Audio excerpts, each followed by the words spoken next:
Hello, and welcome to episode 7 of COVID Cooking with Christian. Tonight, you guys are lucky. I'm going to teach you how to make an old-fashioned New England lobster boil.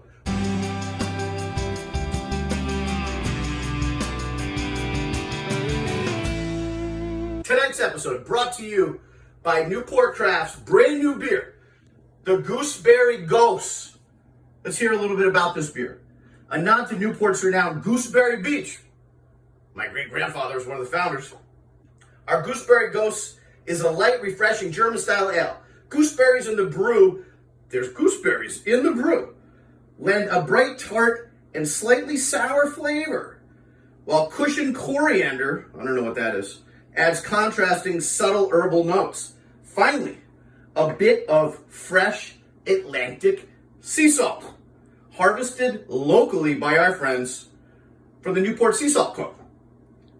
And that rounds out the flavor profile of this delicious year-round brew. I haven't tried it yet. Let's see.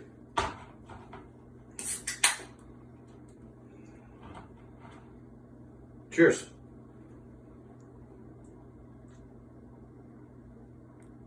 Holy shit, that's good.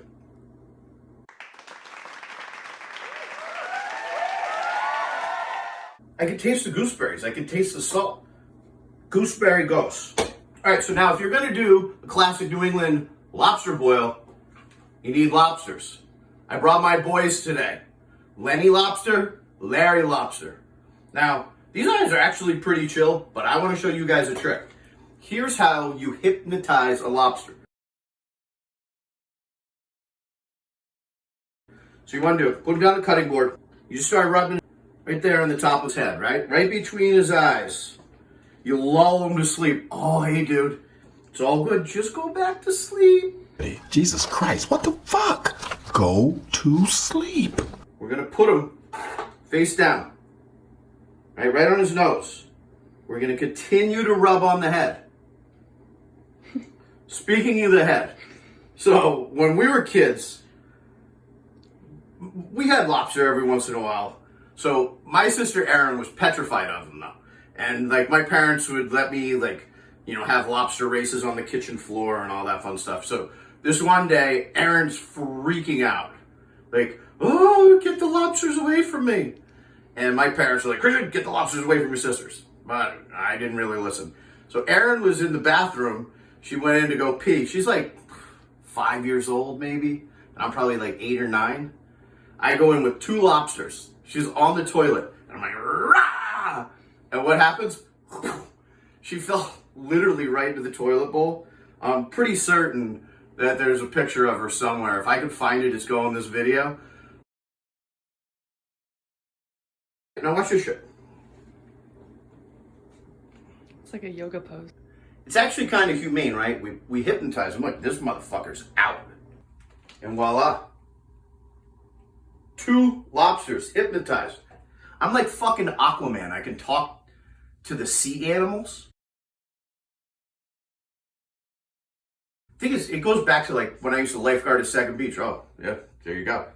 Oh, shout out Steve Pont. Thanks, Steve. Good to see you tonight.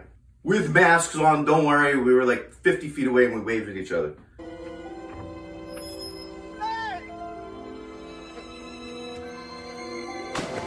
So what we got to do now, we take these 2 sleepy, beautiful sea creatures, throw them into a pot of boiling water. Sorry, guys. Oh, whoa. Dude, he tried to run. But drop him in. Sorry, pal. This fucking hurts me as much as it hurts you. I don't like it. Oh. Sorry, dude. Sorry. I'm sorry, guys. I really am. I fucking hate this part. I really hate this part. I'm in a glass case of emotion. There's a little secret ingredient that we're going to put in these steamers. The Gooseberry Gose. Because we want it to have that more of an ocean taste, right? Time for the charisse. Do not try this at home. I'm a Ginsu expert. We're steaming these. These go for 10 minutes. These will probably be 12. These are 2-pound lobsters. So they're pretty badass. Fuck, that's hot. So lobsters are done. You're going to take Larry right here. We're going to take care of the tail first.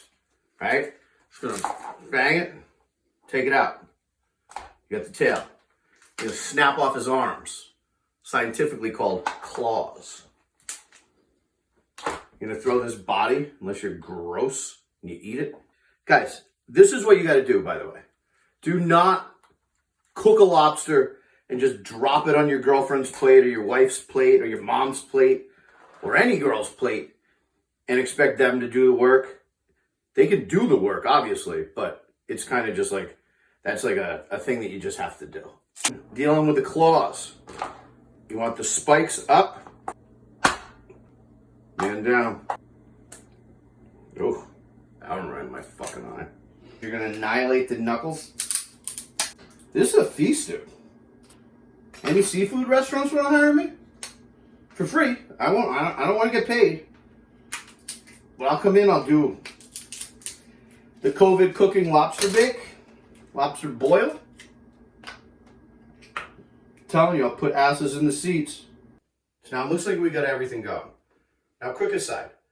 I mean, I think historians, they say like, you know, time shapes the man and the man shapes the time. Well, this man has been shaped by the COVID, right? But I'm shaping the times.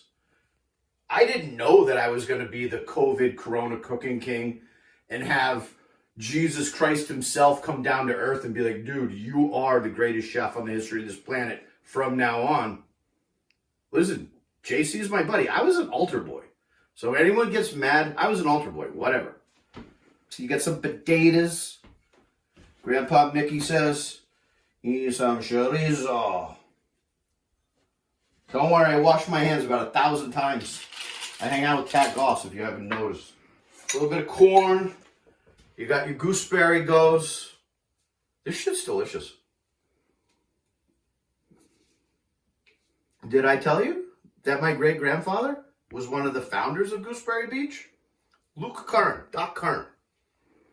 So anyway, that's episode 7 of COVID Cooking with Christian, with the fucking COVID cooking Corona king. Again, they're just yelling at in the streets. Like, Hong Kong, Corona king. I'm like, what's up, guys? How you doing? Gooseberry Gose. Get some. Available everywhere.